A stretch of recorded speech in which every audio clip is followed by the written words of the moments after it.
Let's all go to the lobby. Let's all go to the lobby. Let's all go to the lobby to get ourselves a treat. Delicious things to eat. The popcorn can't be beat. The sparkling drinks are just dandy. The chocolate bars and the candy. So let's all go to the lobby to get ourselves a treat. Let's all go to the lobby to get ourselves a treat. Hello and welcome to Drive-In Double Feature Podcast. I'm Nathan. I'm Dracula. Oh, we're going spooky. For Halloween. It is October 31st. It is the Tuesday edition. We actually get to do a Halloween episode for everybody. But before we get into that, this is the podcast where we talk about 2 movies a week every Tuesday and Thursday, and we have a Patreon, and just for $5 a month, you can help support the show, and you get a bunch of bonus content with that. But yeah, happy Halloween, everybody. Happy Halloween, Ryan. Happy Halloween, Nathan. Thank you. That's all I wanted to hear. So you're getting. I could see in the background. You got your candy bowls all ready to go. Yeah, I'm definitely not sitting in front of a blank wall. You've got your copy of The Fury about to play. While the trick or treaters are coming to the door. Yeah, when I do first doorbell rings, I hit play, and then it's like, okay, now we're running for the rest of the night. You hit stop every time the trick or treaters leave, and then when the new kids come, then you hit play. Wow, yeah, and that I barely get anywhere into that movie, but I show all the good parts. Yeah, the shirtless Kirk Douglas scenes. Could you imagine opening someone's door and then they get spoiled at the ending of The Fury, like him throwing himself off the roof? What? No, I was about to go watch that when I was done trick or treating. Not the 1978 Brian De Palma classic, no. But today we are actually talking about some classics. So just as we said on Thursday at the end of the show, we actually went to the drive-in to see a monster movie marathon, and we saw Dracula, Frankenstein, and Bride of Frankenstein at the drive-in in the car. At a drive-in? We actually went to a drive-in. It only took over 200 episodes, but we finally got here.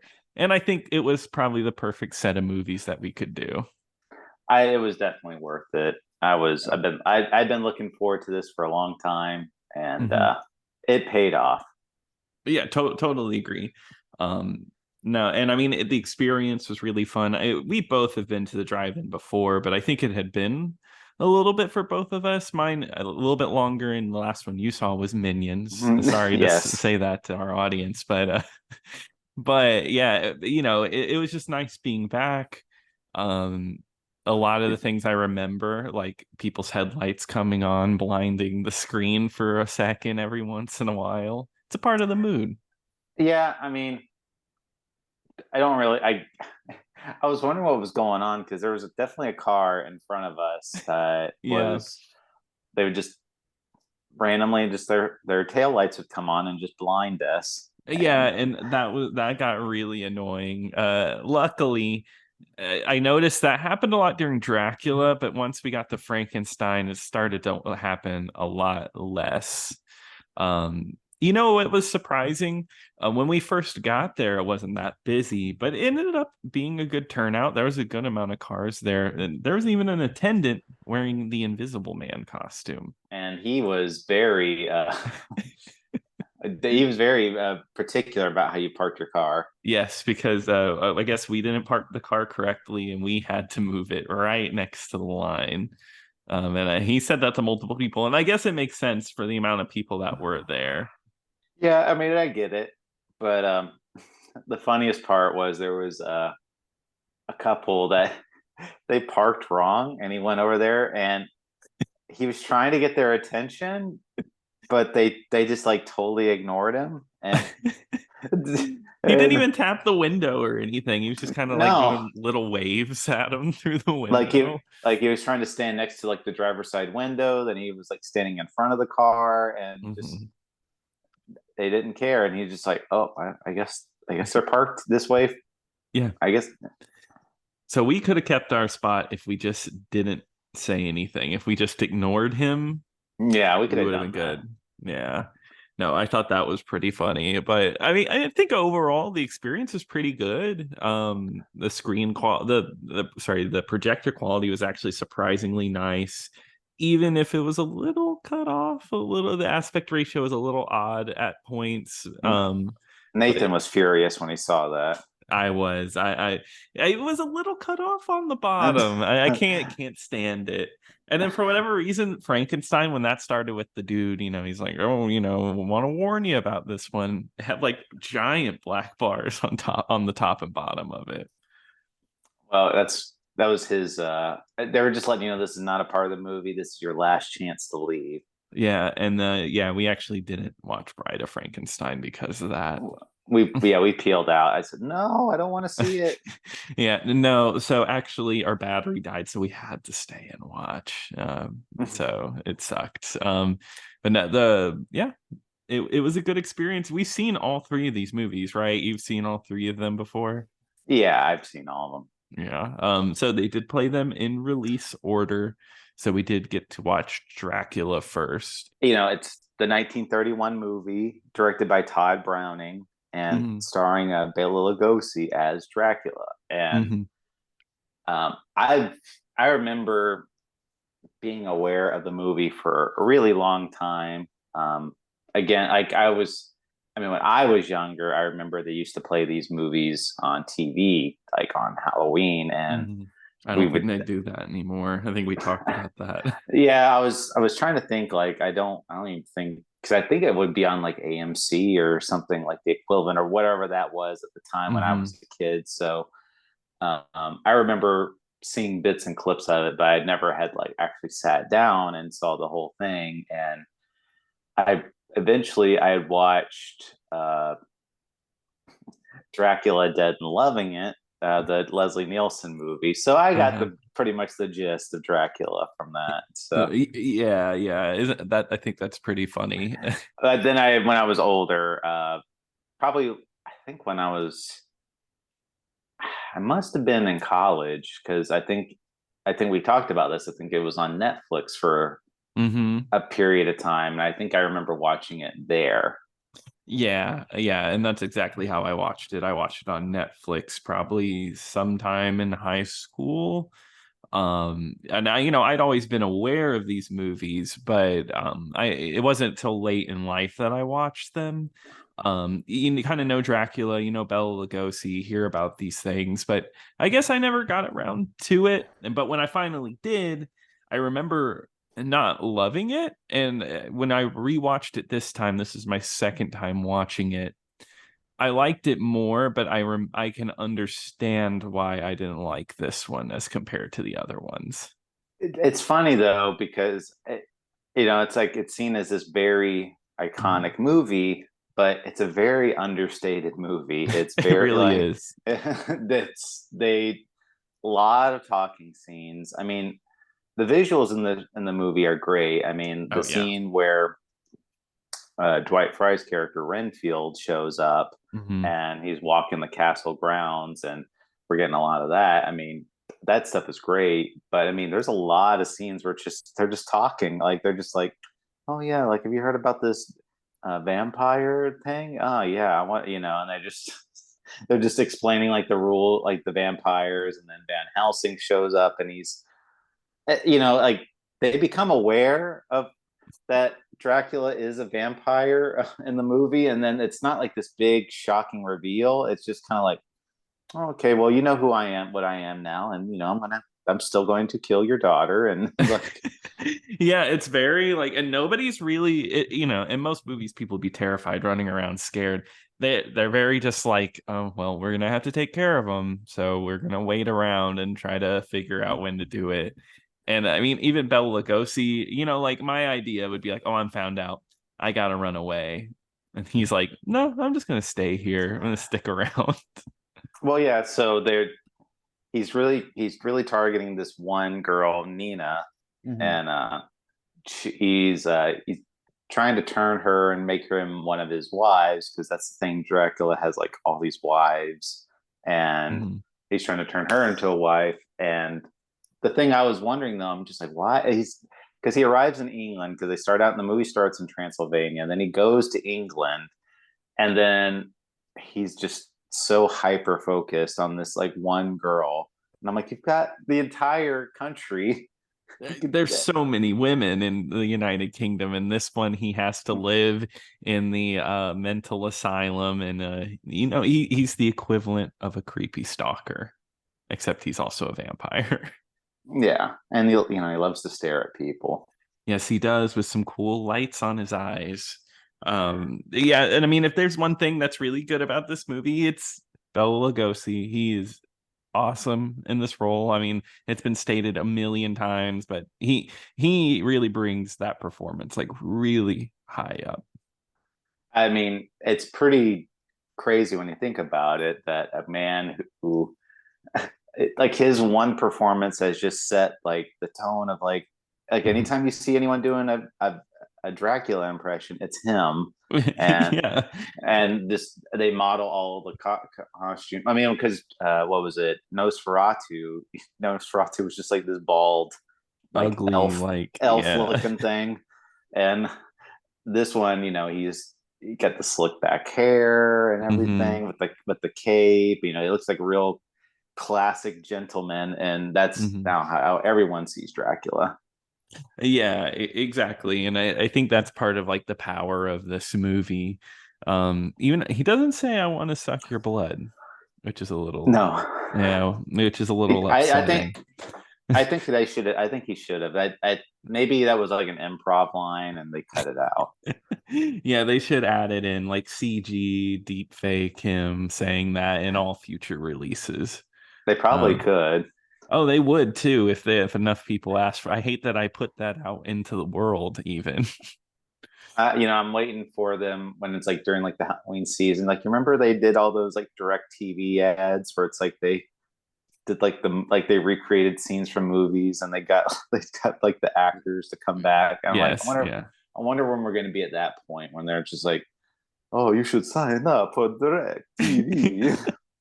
Yes, I would love that. No, I wouldn't. There's a certain point like where you reach like a really weird spot.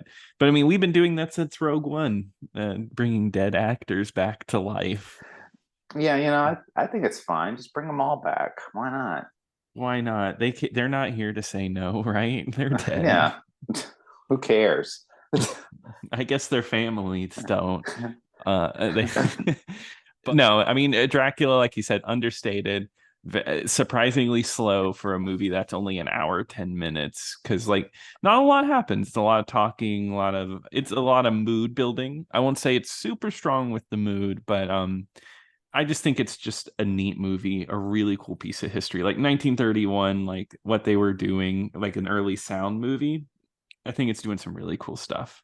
And I think, yeah, I think a lot of it too is especially the ending where it's surprising how much off screen happens like with the ending where Hmm.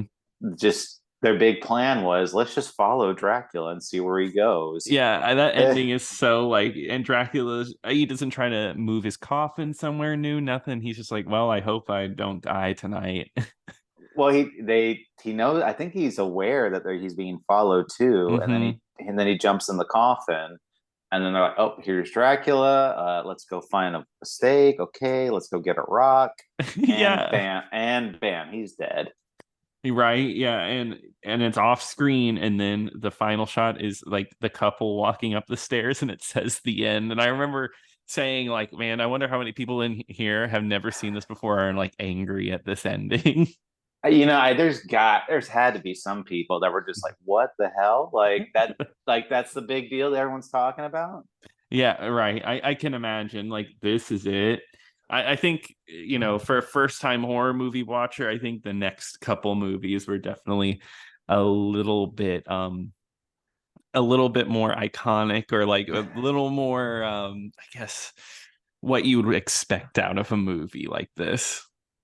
Yeah, and Mhm. there was definitely there wasn't a ton of cars, but there was definitely like 3 or 4 cars that were just like, that's what I want. I'm out, and they just started I leaving, I watched Dracula. I'm out of here. or they're Yeah. so mad they left. Could you ask for a refund for a almost 100-year-old movie? Nobody told me that was going to be in the movie. Is that really how that one ends? Like, You guys forgot the rest of the movie. Where's the big bloody scene? yeah, yeah. Well, sorry, they cut that one out. It was there, but they had to cut it out. I did notice Dwight Fry is in all three of these movies, and I think this is his best performance out of all of them as Renfield. He is insane. The makeup they cake on him, he's great. Oh, I mean, he almost steals the show. Seriously, yeah. He every time he was on screen, he's such a presence, and like it just brings a smile to your face because it's just a big performance. Oh yeah. So would you give Dracula a recommend? Would I? Yeah, of course. I would recommend it. I mean, go in knowing what we said about this movie, but I still think it's a very important movie to see. Contextualize, yeah. Yeah. Like I said, don't expect like this big horror movie with all these scares and everything. But if you want to see the influence of future horror movies, it's a great one. Hmm. Well, let's move on into the second movie of the night after I think it was like a 10-minute black screen interlude. It's intermission. Rise and stretch time. Time to refresh yourself and visit our snack bar. Got a yen for hot popcorn? Your favorite soft drinks are sparkling cold. The juicy Frank sizzling hot. There's delicious coffee, freshly brewed, and all kinds of ice cream and candy to tempt you. Showtime will be announced loud and clear to get you back to your car in time. So stretch your legs. Come to the snack bar now. Oh, Yeah. that's something I have to say about it. The one thing that was really sad about the drive-in were that there were no drive-in ads, no let's go to the lobby, no hot dog trying to cook himself cartoon. No, Yeah, it was just ads like you'd see on streaming. I thought it would have been kind of fun if they maybe had done like maybe something during the intermission. I mean, I guess they were using that time to maybe switch over like to Yeah. the different movies, so maybe that's why. But like, I would have liked to have had a little more aesthetic, where they maybe Hmm. did like old or like old trailers from like the 30s or something, or Yeah. something like that would have been kind of fun. But what do I know? I don't own a theater. Yeah, exactly. You don't own it, and if you were to comment on it, I would yell at you if I owned the theater. Oh yeah, I would Yeah. I would definitely rage at you, and Yes. if you wrote a negative review. Yes, of course. Yeah. But we did get to watch Frankenstein, which was released the same year as Dracula. This one I also hadn't seen in a little bit, but definitely it was a little fresher in my mind than Dracula. And this one, once again, is just the Frankenstein movie we all know and love. Boris Karloff as Frankenstein's monster. You mean the question mark? Oh, yes, yeah. Well, did you stay for the after credits? It did. The post credit scene. Yeah, the post credit scenes where it reveals that it was Boris Karloff. But yeah, that was my question when I saw it, because the credits do have him, the monster, as a question mark. I was like, is Boris Karloff uncredited in this role? But in the post credits, as I will say it, they do reveal who it was. Yeah. Mhm. Well, I really enjoyed this one. I Mhm. think James Wales, who directed this one, Mhm. he really did a great job with this one and the sequel. But there's so much more going on in Frankenstein compared to Dracula. Like it's a Mhm. lot more livelier film, and I think a lot of that has to do with Colin Clive, the man that plays Frankenstein, not the monster. He Oh, plays oh, Frankenstein. Dr. Frankenstein. Yeah. And he plays a mad scientist, and he does the whole, it's alive, it's alive. And Mhm. there's so many moments in there that he helps bring life to the movie, I feel like. Oh yeah, he's fantastic in this movie. He's really, because I mean, the movie is really built off of him. The monster. He's only in the movie for like the last half, and once again, this is a 70-minute movie, so Colin Clive here really has to like build up the character, build up his obsession with getting body parts and building up this monster. And no, he's absolutely like excellent. And I think I even said it when we watched it, that scene where he makes the monster, that iconic like it's alive, it's alive, that whole bit, amazing scene. Like seeing it on the drive-in was so cool, and it's so well shot. Yeah, James Whale really had like an eye for like interesting angles, interesting sets, because the sets are really cool in this one. The mad scientist set, I love how dark it looks. That window, it's like German expressionism, as you said. Yeah, it's Caligari all over. Caligari right there. But no, it is true. It has a very distinct, really cool look to it. Yeah, I mean, even like the dungeon scenes, like because the movie does take place in a castle, and there's like dungeon scenes where the monster's kept in there and everything, and just like the lighting of how it hits and everything, it looks really good. Yeah. Like thinking about it in my head, you know what, as far as plot goes, it's not, maybe it doesn't have as many notable scenes as Dracula, but like as far as like telling you like this happened and then this happened and then this happened, this one has a little less structure to it, but I would say it's a more interesting movie throughout. I think it does a good job of keeping good pace and everything. Well, I mean, the first half, it's like a philosophical question, like can a man play God and create his own version of man? Yeah. And that's what he's kind of setting out to do. And everyone's kind of saying how mad he is, and then even like how the movie opens is really good, because the movie opens with a funeral, and then immediately they grave rob, and they're just taking out what the bits that they want for their monster. And his buddy, not Igor, it's Fritz in this one. But Fritz there grabs the abnormal brain, or as you remember in the Young Frankenstein, Abby Normal, which is, it's fun. I think that's part of the fun of watching this, is if you've seen Young Frankenstein, I think it adds like a fun layer to it. Yeah, well, I mean, the jar clearly says abnormal. Normal, yeah. And presumably now he did give the jar to Frankenstein, and either that or he just like took the brain out of the jar, or Frankenstein just blatantly ignored that it says abnormal on there. Because he's unaware that it's abnormal, because later in the movie he goes, "Oh, we stole that brain from your office," and the college professor was like, "The only one that was stolen was the abnormal brain." He's so shocked. I think he calls it a criminal brain, and it's like, yeah, he was a criminal, so that means he's gonna be all messed up. Yeah, if you put a criminal's brain in somebody else's head, you're automatically going to be a criminal. Yeah, sorry, buddy. It's just the way it works. But I was surprised. There was one really dark scene where Fritz there, Frankenstein kills him, and he's hanging by his neck in the shot, like in the background. And I was like, wow, that's really dark for the time. I was surprised by that one. And Frankenstein gets whipped with a whip at one point. Well, yeah, and this is all pre-code era. Yes. So this is movies were not heavily censored, or like they had to follow these certain guidelines. So they could be a lot more darker and more violent. Yes, yeah, and it definitely has moments like that. But like the Frankenstein scene where he throws the little girl into the lake and she instantly drowns.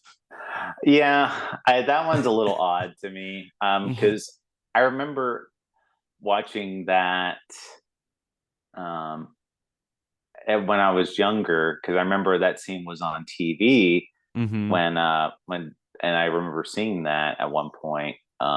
And he throws the little girl into the water, and he doesn't even throw her like hard. hard or whatever, and it's like they're still like on the bank of the water. So unless there's just like no like shallow end or anything, like it's just like a straight pit drop like in the water. I mean, she never comes back up. So I'm assuming she can't swim, but when I saw it when she was younger, I thought he like threw her so hard like that she just died from like the impact. I guess maybe like my way of maybe rationalizing is she hit her head or something, and like that's what like happened on the way down. It's definitely like a weird one, but that's what kind of starts Frankenstein's monsters terror across the village. And I actually forgot about the sections where that are set like in a German village, and they actually get all the people together, and Frankenstein comes in, and like the whole, I remember the windmill, of course, but I just remember Frankenstein leading the group of people in the mountains and everything. And I thought those were really cool scenes, especially the one where the girl's father is carrying her dead body through the middle of this German village. Once again, another really dark moment. Yeah, this movie has a lot more town scenes, and I was actually really impressed of like I'm assuming it was a real town they went to, but yeah, there's like the town, like you get more feeling of the town and everything, because like they have like a little scene where they like do their little party or whatever, like they do like a big dance scene, and but yeah, they when they start leading the charge and they get the torches, and they go after the monster. Yep, yeah, and the ends in the giant windmill fire scene that I think looks great. Dr. Frankenstein gets thrown out and breaks his back on the windmill, but he's okay. Yeah, well, he throws a dummy out the window, and it hits one of the blades of the windmill. Totally fine. There's the other scene too I wanted to mention, where it was Frankenstein is meeting his fiance, because that's like one of the big moments of the movie where he really wants to marry this girl, and she's freaking out and everything, and he's like, you stay in this room. He locks her in the room. Yeah, because the monster's on the loose, and he wants her to be safe, so he locks the door, but the monster just climbs in anyway. Yeah, and just imagine giant Frankenstein going through the window. He does it very sneakily. She does not notice till the last You moment. mean Frankenstein's monster? Who? Yeah, and trust me, I'm gonna keep messing this up for the rest of the episode. I'm sorry, people. He's Frankenstein. It's fine. Okay. Oh, this was a sting operation. I was gonna see if you're gonna allow it, and look at you. You allowed it. You take away this man's movie cred. Yes, please. Yeah. But no, I think once again another really short movie, but this one's really good. I think this one's a very high recommendation. Yeah, this one. The other one, it's more Dracula's more like historical context of like, hey, you should probably watch this. This one's like, no, this one's actually pretty good. I think this one's like a one you'd watch. Yeah. Well, then moving into the final movie that we watched, I'm trying to think, did people leave after Frankenstein? I think a good amount of people still stayed.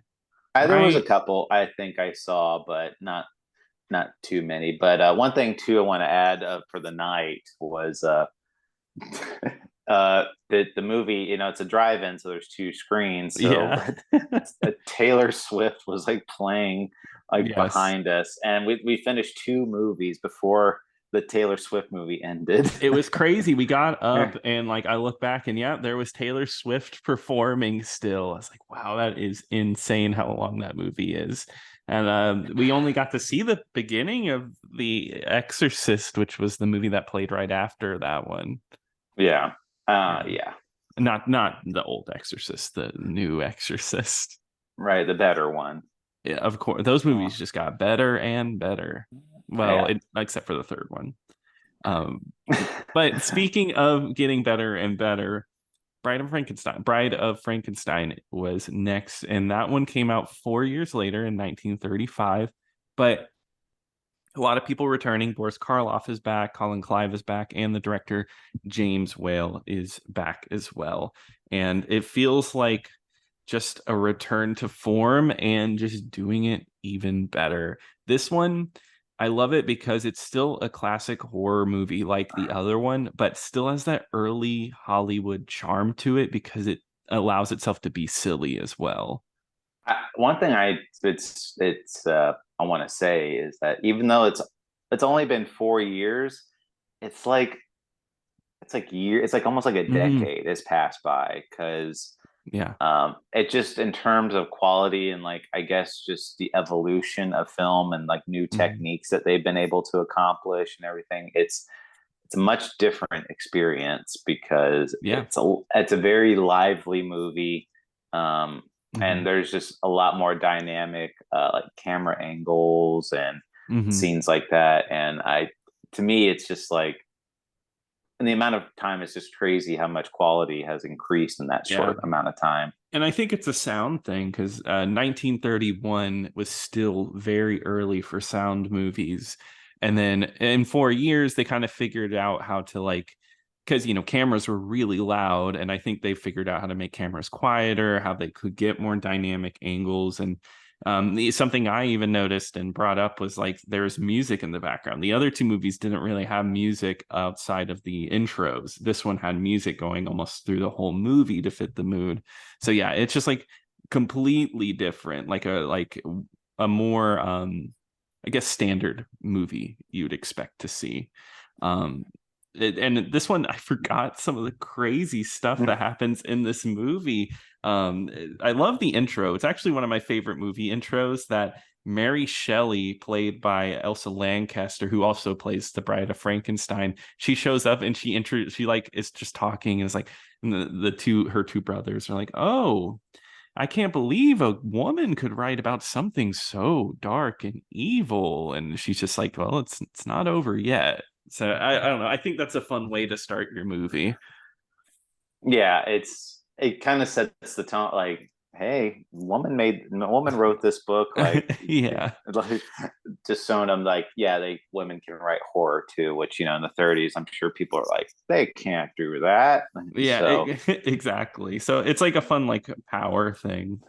but Um, the movie picks up immediately where the last one left off because mhm, Frankenstein in the first one, the monster got burnt up in the windmill, and that's how the mhm. movie ends. Thinking he died, but then he comes out from the rubble of the windmill and immediately kills two people.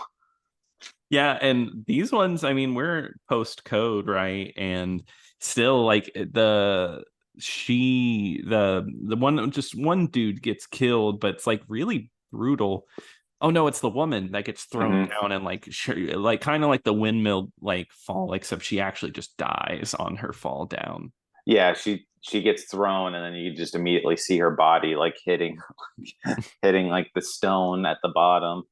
Yeah, So and I it's guess a I do want to say this movie was censored by the Hays Code too. There was stuff in the script cut out and everything. So this was a censored movie.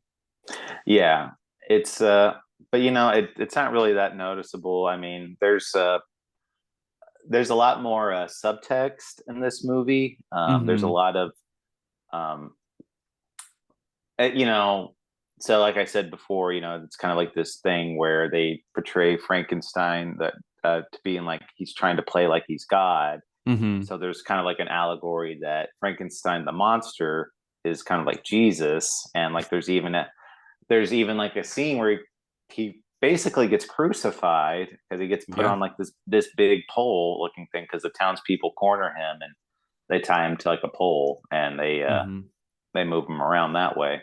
Yeah, this one does a really good job of making you sympathize with Frankenstein, like because this one definitely goes into young Frankenstein where he meets a blind man at one point, and the blind man, of course, can't see him, and he thinks that Frankenstein is just a mute or maybe just dumb. And he actually teaches Frankenstein a few words, how to speak, and they get a connection. Frankenstein cries at one point, and I was really surprised. I was like, wow, I really feel bad for this character right now. And Boris Well, Karloff knocks it out of the park. yeah, and I mean that scene with him and the blind man it's actually one of my favorite scenes in a movie ever. Yeah, like it's great. And because it's just such like a really sentimental scene, because the monster has never been shown any form of kindness before. It's either been like fear or abuse of some sort. So he's never really like known that people can be nice. And he's like, the blind man is like been like the one guy that hasn't like tried to like scream or anything like that. And when he shows him that sympathy and just teaching him stuff like, this is wine, we drink this, and he drinks and he's just like, good. Yeah, So it's great. And he teaches him how to smoke. He's like, no, fire, good, smoking's good. And Frankenstein becomes a smoker after that. Yeah, he becomes addicted. Yeah, wine and cigarettes, man. Yeah, it's just a really nice scene, and it's kind of like, it's just one thing I really enjoy watching. I go back to it from time to time. But one character we haven't talked about, because Colin Clive has come back as Dr. Frankenstein, but he has a new rival for another mad scientist, which is Dr. Pretorius, played by Ernest. I can't think of Bessiger. That's how I read it, but I don't yeah. So he plays Dr. Pretorius, and he's a really crazy scientist. Like, he does like, they're like just to show you, like, the other one was kind of like set in reality, but this one, just to show you, like, no, this one's crazy. He pulls out these tiny people in jars, and it's like, oh, I made these people. I can only make tiny people, and it's just like these little tiny people in jars. And it's like a comedy bit, because there's like a king and a queen, and the king is like obsessed with the queen and like breaks out of his bottle and tries to get in, and their little voices are like squeaky, sped up voices. It's really silly. Yeah.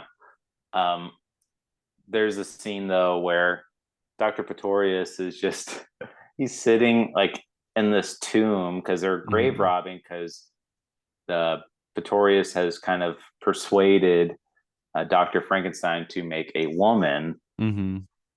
And I don't know, I really like the scene too, where Dr. Pretorius is like sitting in this tomb, and there's like these skulls and coffins, and he's just sitting there like smoking and drinking, like like this, like he's like in his own domain. Yeah, like he's in his own element. And then the monster shows up, and he's just totally unbothered by it. He's like, oh, I thought I was alone.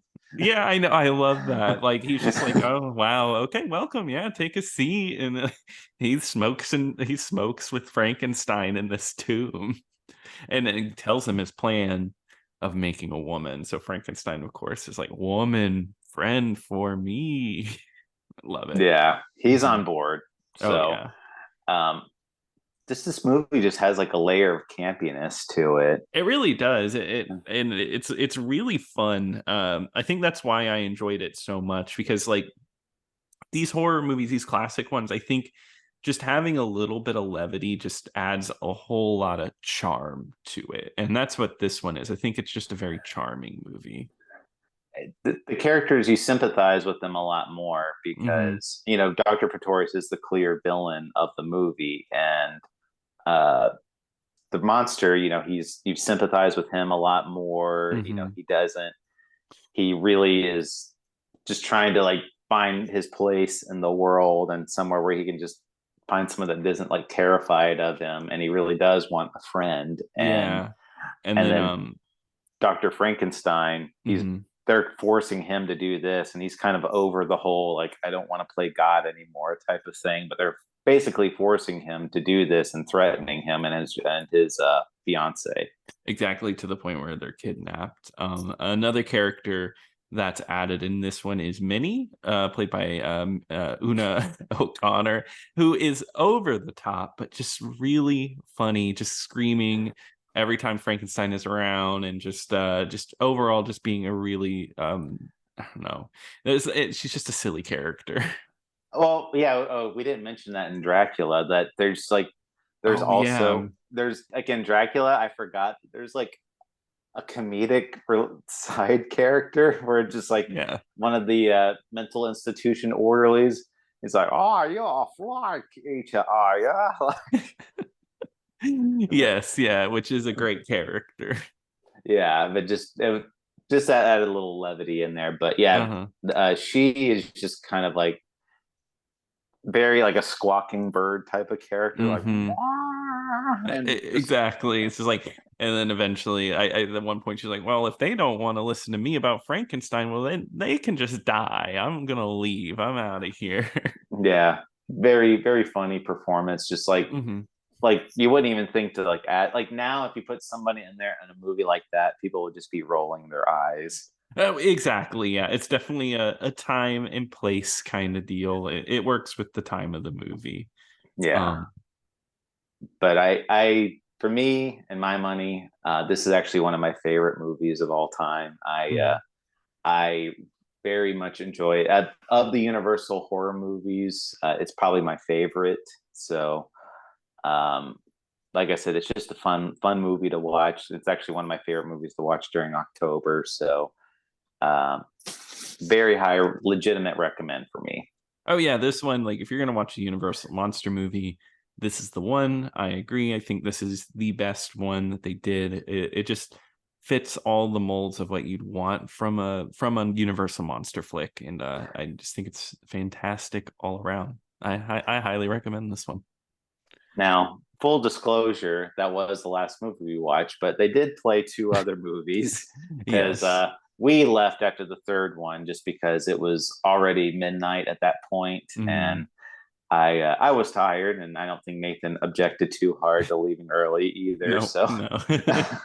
So, but the ones we did miss out on were Wolfman and versus Frankenstein. So that might be something to visit in the future. Who knows? But yeah. I would love to go back and do like Universal horror movie or something like that. So maybe next year for Halloween we could do something like that.